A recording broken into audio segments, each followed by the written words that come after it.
Osasuna bada Nafarrok batzen gaituen ikuria bakarra, Jagobarra esate lehendakari, zer iruditzen? Iruditzen zait, Nafar batzuek eluketela onartuko aukera hau. Eta hain zuzen ere horrek islatzen du nola egon daitezken lotura elementu batzuk, Osasuna kasu honetan Nafarrak batzen dituena, eta hori positiboa da, baina hortik gora joatea gauzak zaildu egiten dira eta bestelako adostasun maila batzuk behar izaten dira. EAJ eta EA, Batasuna eta Aralar, AEK eta IKA Nafarroan banatu ziren. Zer dugu Nafarrok?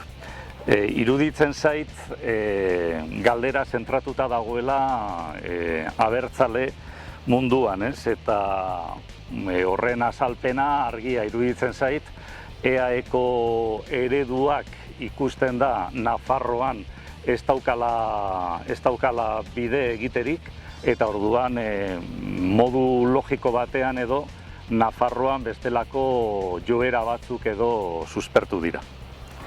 Patxarana, Nafarron arteko aurkakotasuna eragiten duen edabe magikoa, iruditzen zait Patxarana eta edozein alkohol,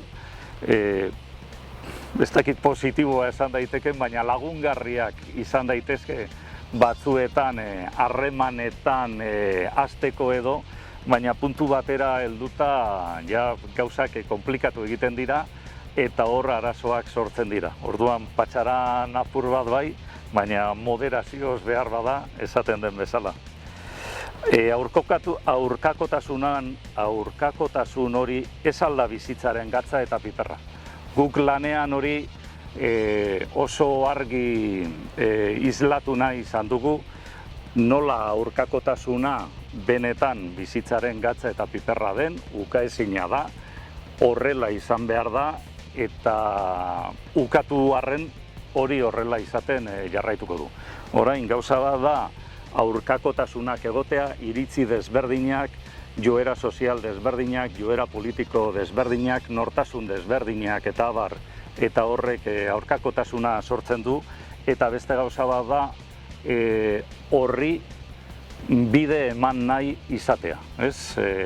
Ez pasaio lotura edo elkarketa punturik ematen, hor geratuko dira aurkakotasunak, baina gizarteak berez, Nafarroak kasu honetan, eluke aurrera egingo. Pentsatzen badugu denok Nafarrak garala zerbait nahi dugula Nafarroaren alde eta orduan zerbait pentsatzen hasi behar gara. Eta orduan zerbait pentsatzen hori izango litzateke gatazka, ezin konponduzko gatazkak nola bideratu, nola kudeatu. Hor dago diferentzia, gauza bat da aurkakotasuna eta beste bat da ezin konponduzko gatazka bihurtzea. Ze arraroa, euskarari gabe, Nafar eztabaida. Uste dugu euskara dagoela Nafarroan eztabaidaren erdigunean, eta horrek hizkuntza bati, uste dugu hizkuntzak eliratekela egon behar, hizkuntza modura eliratekela egon behar, halako eztabaiden erdigunean.